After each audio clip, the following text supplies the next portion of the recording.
ഏറെക്കാലമായി മലയാള സിനിമയിൽ ഒരേ ശ്വാസത്തിൽ കേൾക്കുന്ന രണ്ട് പേരുകളുണ്ട്. മമ്മൂട്ടി, മോഹൻലാൽ. രണ്ട് കലാകാരന്മാരും ഏറെ വിലയിരുത്തപ്പെട്ടിട്ടുണ്ട്. എന്നാൽ പരസ്പരം പരസ്യമായി വിലയിരുത്തി കണ്ടിട്ടില്ല.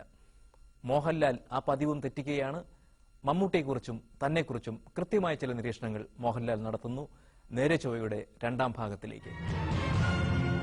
മലയാള സിനിമയെപ്പറ്റി പറയുമ്പോൾ പല ആളുകളും പറയും മോഹൻലാൽ ഒരു വളരെ സ്വാഭാവികമായ നടന രീതിയുള്ള ആളാണ്. അതേസമയം മമ്മൂട്ടി അത്രയ്ക്കൊരു സ്വാഭാവിക നടനല്ല. രണ്ടുപേരും വളരെ നല്ല നടന്മാരാണെന്ന് അംഗീകരിക്കുമ്പോൾ തന്നെയാണ് ഈ വ്യത്യാസം പറയുക. ഈ മമ്മൂട്ടിയെ ഒരു നടൻ എന്ന നിലയിലും വ്യക്തി എന്ന നിലയിലും മോഹൻലാൽ എങ്ങനെയാണ് വിലയിരുത്തുന്നത്? അദ്ദേഹം വളരെ കമ്മിറ്റഡ് ആയിട്ടുള്ള ഒരു ആക്ടറാണ്. വളരെ ഡിസിപ്ലിൻഡ് ആയിട്ടുള്ള ഒരു ആക്ടറായിരുന്നു. അദ്ദേഹത്തിന്റെ ജീവിത രീതിയിലൊക്കെ അത് പ്രതിഫലിക്കുന്നുണ്ട്. ഇപ്പൊ എന്നടുത്ത് തന്നെ അദ്ദേഹം പറഞ്ഞിട്ടുണ്ട്, ഞാനിപ്പോ ഫോർ എക്സാമ്പിൾ അത് പറയുകയാണെങ്കിൽ ഒരു ഡയലോഗ് എഴുതിയ ഡയലോഗ് എനിക്കിഷ്ടമുള്ള രീതിയിലാണ് പറയുന്നത്. എന്ന് പറഞ്ഞാൽ ഇന്ന സ്ഥലത്ത് നിർത്തണം, ഇന്ന സ്ഥലത്ത് പിന്നെ ഒരു ഒന്ന് പോസ് ചെയ്യണം, അല്ലെങ്കിൽ ഇന്ന സ്ഥലത്ത് ഒരു കോമ വേണം.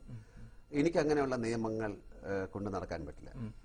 മമ്മൂട്ടി എൻ്റെ അടുത്ത് പറയുന്നുണ്ട്, പുള്ളിക്ക് അങ്ങനെ പറയാൻ പറ്റില്ല. പുള്ളിക്ക് അതിൻ്റെ അപ്പൊ അത്രയും അദ്ദേഹം വളരെ സ്ട്രിക്റ്റ് ആയിട്ടുള്ള ഒരാളാണ്. അത്തരത്തിലുള്ള ഡയലോഗുകൾ അങ്ങനെ തന്നെ പറയണം എന്നുള്ളത്. ഞാൻ അത്രയും ഡിസിപ്ലിൻഡ് ആയിട്ടുള്ള ഒരാളല്ല. അത് എന്റെ അഭിനയത്തിലും ഒക്കെ ഉണ്ടാകാം. അപ്പൊ അതായിരിക്കാം ഒരു പക്ഷേ സ്വാഭാവികത എന്ന് പറയുന്നത്. പുള്ളി വളരെ ഭയങ്കര ഡിസയർ, അതായത് അതിനോട് ആവേശമുള്ള ഒരാളാണ്. നമുക്ക് ആവേശമുണ്ട്, പക്ഷെ ഇത്തരത്തിലുള്ള വ്യത്യാസം ഉള്ള ആളാണ്. മമ്മൂട്ടി എന്ന് പറയുന്നത് വളരെ പ്ലാൻഡും വളരെ എന്താണ് ഈ സിനിമ ഇങ്ങനെ തന്നെ ആകണം എന്ന് വളരെ ശഠിക്കുന്ന ആളാണ്. അദ്ദേഹത്തിന്റെ റോൾ ഏറ്റവും നല്ല ഭംഗിയാക്കണം എന്നൊക്കെ ശഠിക്കുന്ന ആളാണ്. നമുക്കും അങ്ങനെയാണ്, പക്ഷെ ഞാൻ കുറച്ചുകൂടെ ലിബറലാണ്. എങ്കിലും ഏതെങ്കിലും അദ്ദേഹത്തിന്റെ ചില റോളുകൾ കാണുമ്പോൾ ലാലിനെ വളരെ വളരെ നന്നായി എന്ന് തോന്നിയിട്ടുണ്ടോ? അങ്ങനെ ഉണ്ടെങ്കിൽ ഏത് റോളുകളാണ്? എത്രയോ സിനിമകൾ, അദ്ദേഹത്തിന്റെ സിനിമകൾ കണ്ടിട്ട് നമുക്ക് നന്നായി, അദ്ദേഹത്തിന് മാത്രം ചെയ്യാവുന്ന എത്രയോ ഇപ്പൊ എന്താണ് പെട്ടെന്ന് ഒരു വടക്കൻ വീരഗാഥ, അല്ലെങ്കിൽ ഇപ്പൊ വരുന്ന പഴശ്ശിരാജ അല്ലേ, പിന്നെ എത്ര സിനിമകൾ, ഇപ്പൊ അമരം, അല്ലെങ്കിൽ അടൂർ ഗോപാലകൃഷ്ണന്റെ ഫിലിമുകൾ, അങ്ങനെ എത്രയോ സിനിമകൾ മമ്മൂട്ടിക്ക് മാത്രം ചെയ്യാവുന്ന സിനിമകളായിട്ടാണ്. ഞാനും അദ്ദേഹമായിട്ട് ഏതാണ്ട് 50-52 സിനിമകൾ അഭിനയിച്ചിട്ടുണ്ട്. അപ്പോൾ തികച്ചും ഇപ്പൊ വേറൊരാളുമായിട്ട് കമ്പയർ ചെയ്യുമ്പോൾ ഇപ്പൊ എന്നെ മമ്മൂട്ടി അങ്ങനെ ഒരിക്കലും കമ്പയർ ചെയ്ത കാര്യമല്ല. ഞങ്ങൾ രണ്ട് സ്വഭാവമാണ്, രണ്ട് സ്പീഷ്യസ് ആണ്, രണ്ട് കെമിസ്ട്രിയാണ്. അല്ലെങ്കിൽ ഒരു കൗതുകത്തിന് ചോദിക്കുകയാണ് ഞാൻ പറഞ്ഞത്, മമ്മൂട്ടിക്ക് മാത്രം വഴങ്ങുന്ന കഥാപാത്രങ്ങൾ എന്ന് പറയുമ്പോൾ ഏതെങ്കിലും തരത്തിൽ മോഹൻലാലിന് തോന്നുന്നുണ്ടോ അത് മോഹൻലാലിന് വഴങ്ങാത്തതാണ്, അല്ലെങ്കിൽ അതിന് കൂടുതൽ മമ്മൂട്ടിയാണ് യോജിക്കുക എന്ന്? ഇപ്പൊ തികച്ചും ഇപ്പൊ ഒരു വടക്കൻ വീരഗാഥ എന്നുള്ള സിനിമ എന്നെ വിളിച്ചാൽ ഞാൻ ഒരിക്കലും അഭിനയിക്കില്ല. കാര്യം എന്റെ ശരീരം കാര്യങ്ങൾ അതൊന്നും ഞാൻ പണ്ട് ചെയ്തിട്ടുണ്ട്. കടത്തനാടനമ്പാടി അല്ലെങ്കിൽ പടയോട്ടം എന്നൊക്കെയുള്ള. അപ്പൊ അദ്ദേഹത്തിന് മാത്രം വഴങ്ങുന്ന എത്രയോ കഥാപാത്രങ്ങളുണ്ട്. ഇപ്പൊ നമുക്ക് ചെയ്യാം, അതിപ്പോ നമ്മുടെ തരത്തിൽ ചെയ്യുന്നതേ ഉള്ളൂ. എന്നാലും ഒരു പക്ഷേ ഈ സിനിമ കണ്ടു കഴിയുമ്പോൾ ഇദ്ദേഹമാണ് ഇതിന്, അതുകൊണ്ടാണ് അദ്ദേഹം ആ സിനിമ ചെയ്തത്.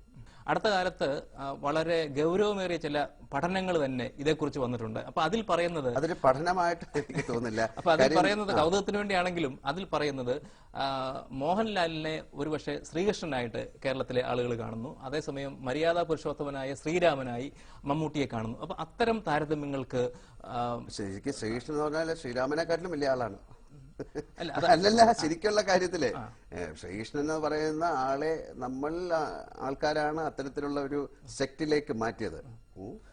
അപ്പൊ അത് ഓരോരുത്തരുടെ പഠനങ്ങളാണ്. മലയാള സിനിമയെ കുറിച്ച് വലിയ പഠനങ്ങളൊന്നും ഉണ്ടായിട്ടില്ല എന്നുള്ള സത്യമാണ്. വേറെ ഒരു ഇംഗ്ലീഷ് മാഗസീൻ അല്ലെങ്കിൽ അതിലൊരു സ്റ്റഡി നടന്നിരിക്കുന്നത് മോഹൻലാലിന്റെ സിനിമകൾ എന്ന് പറയുന്ന ആണുങ്ങൾക്ക് വേണ്ടിയിട്ടുള്ള സിനിമയാണെന്നാണ്.